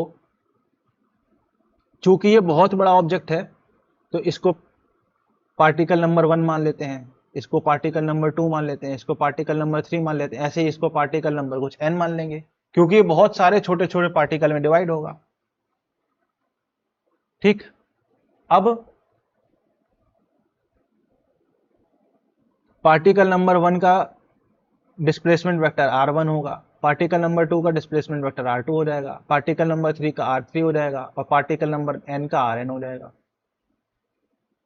ठीक, ये हो जाएगा R1, ये हो जाएगा R2, ये हो जाएगा R3 और ये हो जाएगा Rn। तो अगर आपको सेंटर ऑफ मास निकालना है, सबसे पहले सेंटर ऑफ मास की अगर हम बात करें, तो अगर आपको सेंटर ऑफ मास की बात करना RCOM, तो ये क्या हो जाएगा, M1 पहले वाले मास का mass into R1 vector plus M2 into R2 vector plus M3 into R3 vector, so on till Mn into Rn vector upon M1 plus M2 plus M3 plus करते हुए Mn। अब ये क्या है, एक्सटेंडेड ऑब्जेक्ट है, बहुत बड़ा object है। तो यहां पर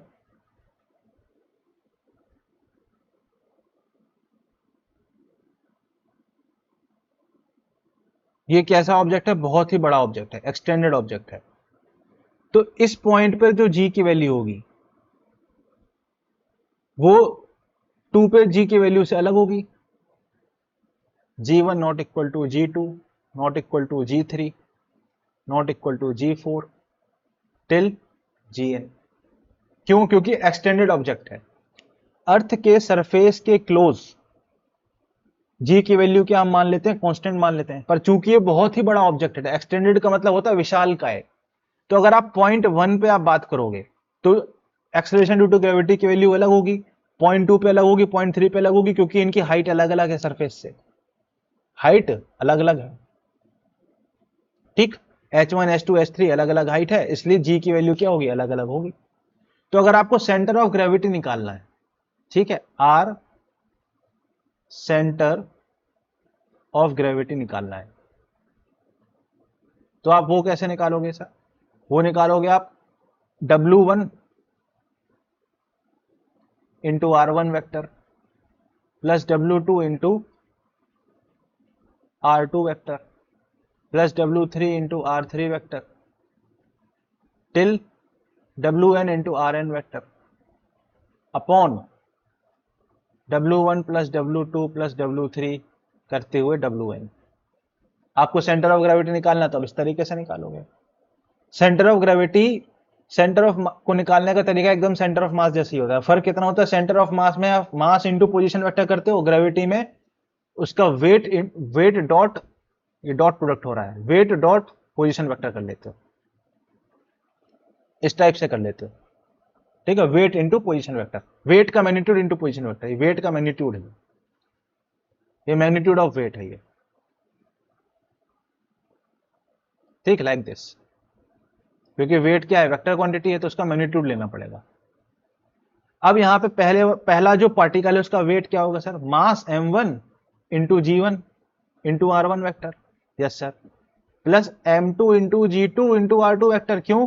क्योंकि सेकेंड पार्टिकल की पोजीशन पे ग्रेविटेशनल कांस्टेंट g की वैल्यू चेंज हो गई, क्योंकि एक्सटेंडेड ऑब्जेक्ट है। ओह हाँ सर, अभी आपने समझाया था। ऐसे करते करते nth पार्टिकल को कैसे लिखोगे, mn into gn into Rn vector upon यहां पर देखो m1 g1 plus m2 g2 plus करते करते mn अब आप क्लियरली देख सकते हो कि यहां से g कॉमन नहीं निकलेगा, यहां से g कॉमन नहीं निकलेगा। तो क्लियरली आपको यहां पे दिख रहा है कि g कॉमन निकल के कैंसिल नहीं होगा। तो r centre of gravity is not equal to RCOM। यहां से आपको क्लियरली दिख रहा है कि r सेंटर ऑफ ग्रेविटी, यहां से आपको क्लियरली दिख रहा है कि r सेंटर ऑफ ग्रेविटी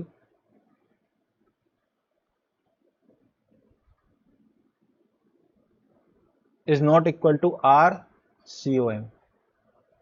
ये हमको क्लियरली मिल गया कि सेंटर ऑफ ग्रेविटी जो होता है वो सेंटर ऑफ मास के बराबर नहीं होता है, वो अलग अलग पॉइंट होते हैं किसी भी एक एक्सटेंडेड ऑब्जेक्ट के लिए।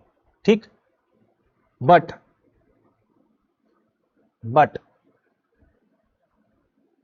इफ द ऑब्जेक्ट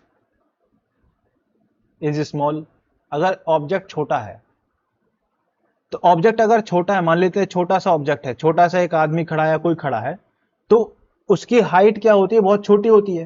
तो हम उस केस में जी1 जी2 को जी के बराबर ले लेते हैं।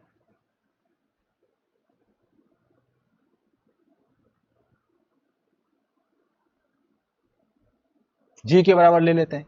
तो इस केस में आर सेंटर ऑफ ग्रेविटी क्या बनेगा?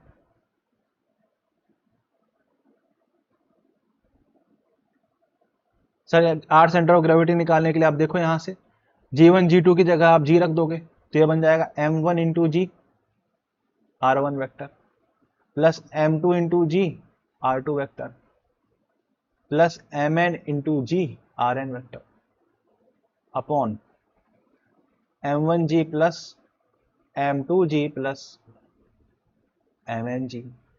और यहां से आप क्लियरली देख सकते हो क्या G कैंसिल हो जा रहा है, G सब जगह से क्या हो रहा है कॉमन निकाल के कैंसिल। तो ये क्या बन गया सर? ये बन गया M1 R1 vector is plus M2 R2 vector Mn Rn vector upon M1 plus M2 plus Mn। और ये क्या बन गया RCOM बन गया।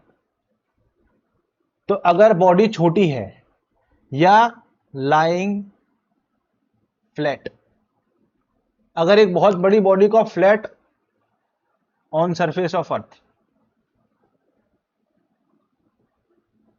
अगर आप रख देते हो तो उस केस में सेंटर ऑफ ग्रेविटी और सेंटर ऑफ मास एक ही जगह पे लाई करेंगे।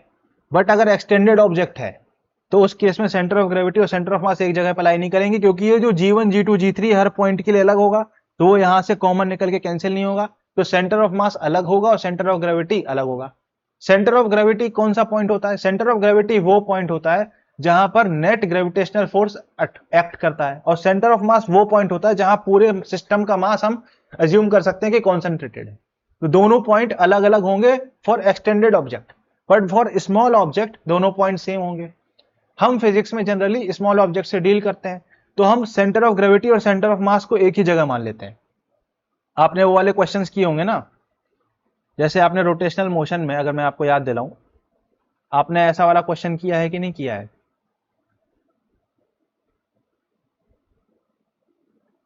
एक ऐसा यहां पे रॉड है, ये एक जगह से हिंज है, ऐसे हिंज है, और इसको फिर इसका मास m है, इसका लेंथ l है, इसको आपने छोड़ दिया तो आपको इसका अल्फा निकालना था। तो आप क्या करते थे? इसके सेंटर ऑफ मास पे mg लगा देते थे। ये आप क्यों कर रहे हो? क्योंकि ये ऑब्जेक्ट कैसा है? स्मॉल है। ये जो ऑब्जेक्ट है, ये रॉड है, ये छोटी साइज की है, तो हम इसमें मान सकते हैं कि सेंटर ऑफ ग्रेविटी और सेंटर ऑफ मास एक ही पॉइंट पे है, तभी हम इसको ऐसा लगा रहे हैं। अगर ये रॉड लार्ज होती तो हम इसके सेंटर ऑफ मास पे नहीं लगा पाते, फिर हमको इसके सेंटर ऑफ ग्रेविटी पे mg लगाना पड़ता। तो रोटेशनल मोशन में जब आप mg को सेंटर ऑफ मास पे लगा रहे थे, वो इसलिए लगा पा रहे थे क्योंकि रॉड या सिस्टम जो भी हम वहां पे डील कर रहे थे वो छोटा था। तो चूंकि वो छोटा है तो सेंटर ऑफ मास और सेंटर ऑफ ग्रेविटी एक ही पॉइंट पे लाई करेंगे, तो वहां पे हम सेंटर ऑफ मास पे mg लगा देते थे। पर अगर ऑब्जेक्ट एक्सटेंडेड होगा, बहुत बड़ी रॉड होगी, ह्यूमंगस रॉड होगी, मान लो फॉर एग्जांपल सिस्टम ऐसा है, ऐसे बहुत बड़ी रॉड है, ह्यूज रॉड, ठीक है, ह्यूज रॉड है, तो उस केस में इसका सेंटर ऑफ मास कहीं और होगा और सेंटर ऑफ ग्रेविटी कहीं और होगा, और आपको जब mg लगाना होगा तो अब आप सेंटर ऑफ ग्रेविटी पे लगाओगे, सेंटर ऑफ मास पे नहीं लगाओगे। अगर रॉड ह्यूमंगस है तो तब सेंटर ऑफ मास और सेंटर ऑफ ग्रेविटी अलग अलग दो अलग अलग पॉइंट पे लाई करेगा, तब आप सेंटर ऑफ ग्रेविटी पे mg लगाओगे। पर अगर रॉड छोटी है इस तरीके से तो आप mg सेंटर ऑफ मास पे लगा सकते हो, क्योंकि यहां मैंने प्रूव कर दिया कि सेंटर ऑफ मास और centre of gravity same point पे लाई करेंगे अगर ऑब्जेक्ट क्या है? छोटा है। आई होप आपको समझ आ गया। अब इस क्वेश्चन का आंसर दे देते हैं। R always at same point for any size of object, गलत। सिर्फ छोटे ऑब्जेक्ट के लिए सेम पॉइंट होते हैं, हर ऑब्जेक्ट के लिए नहीं। R always at same point only for spherical object, गलत। भाई सिर्फ छोटा ऑब्जेक्ट, अगर स्फीयर भी बहुत बड़ा हुआ तो सेम पॉइंट पे नहीं होंगे। Can never be at same point, गलत। छोटे ऑब्जेक्ट के लिए सेम पॉइंट पे होते हैं, ठीक है। नहीं, एक मिनट,